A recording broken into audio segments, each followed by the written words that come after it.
नमस्कार। मेरा पूरा देश सुन रहा है। राष्ट्र की आवाज 140 करोड़ लोगों की एक ही आवाज। आपके साथ मैं हूं सरफराज। मैं सरफराज सैफी आपको बताना चाहता हूं 23 फरवरी साल 2022, अब से ठीक एक साल पहले आज ही के दिन इसी वक्त इसी शो में मैंने देश दुनिया के सबसे बड़े खतरे के बारे में आगाह किया था। आज ही के दिन एक साल पहले मैंने आपको सावधान किया था। रूस यूक्रेन युद्ध के बीच जंग शुरू होने वाली है। पूरी रिसर्च, पूरी पड़ताल के बाद मैंने आपको बताया था कि ठीक 24 घंटे बाद युद्ध शुरू हो सकता है।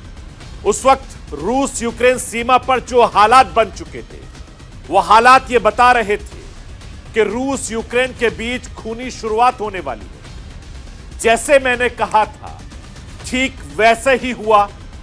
24 घंटे के बाद 24 फरवरी 2022 को सुबह सुबह युद्ध शुरू हो गया। साल भर होने को है, अभी भी यह युद्ध जारी है। यूक्रेन युद्ध दुनिया की सबसे बड़ी सिरदर्दी बना हुआ है। युद्ध का हाल हर अपडेट में आपको बताता रहा हूं, आगे भी बताता रहूंगा। मैंने आपको खतरे से सावधान कराया। मैंने आपको यूक्रेन से लाइव दिखाया। यूक्रेन में बच्चे किस तरीके से फंसे थे, वो ऑपरेशन भी दिखाया। बच्चों की मदद की गुहार सरकार से लगाई, वो भी मैंने आपको दिखाया था। वहां के फंसे हुए बच्चों से आपकी मुलाकात भी कराई। उनके परिवार वालों को उनका दर्द भी सुनाया।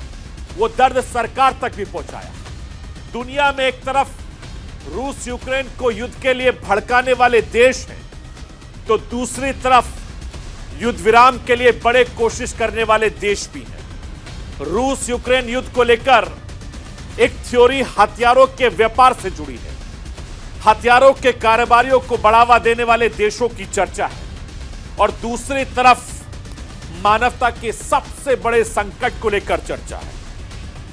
ऐसे देशों की चर्चा है जो युद्ध विराम चाहते हैं, जो यूक्रेन की आम जनता का भला चाहते हैं, डिप्लोमेटिक तरीके से रूस यूक्रेन के बीच समझौता करवाना चाहते हैं। संयुक्त राष्ट्र शांति के लिए प्रयास कर रहा है। फ्रांस के राष्ट्रपति मैक्रोन ने बड़ी कोशिश की। तुर्की के राष्ट्रपति एर्दोगन ने भी कोई कोर कसर नहीं छोड़ी। रूस यूक्रेन युद्ध को रोकने की तमाम कोशिशों के बारे में आज आपको बताऊंगा और दिखाऊंगा। युद्ध विराम की कोशिशों में हिंदुस्तान के प्रधानमंत्री नरेंद्र मोदी सबसे आगे रहे। प्रधानमंत्री मोदी यूक्रेन को समझाते रहे, यूक्रेन के राष्ट्रपति को युद्ध से परहेज कराने के लिए मनाते रहे। प्रधानमंत्री नरेंद्र मोदी ने रूसी राष्ट्रपति पुतिन से कई राउंड की बातचीत की। आमने सामने बैठकर कह दिया कि यह वक्त युद्ध का नहीं है। बातचीत से ही इस मसले को सुलझाया जाना चाहिए।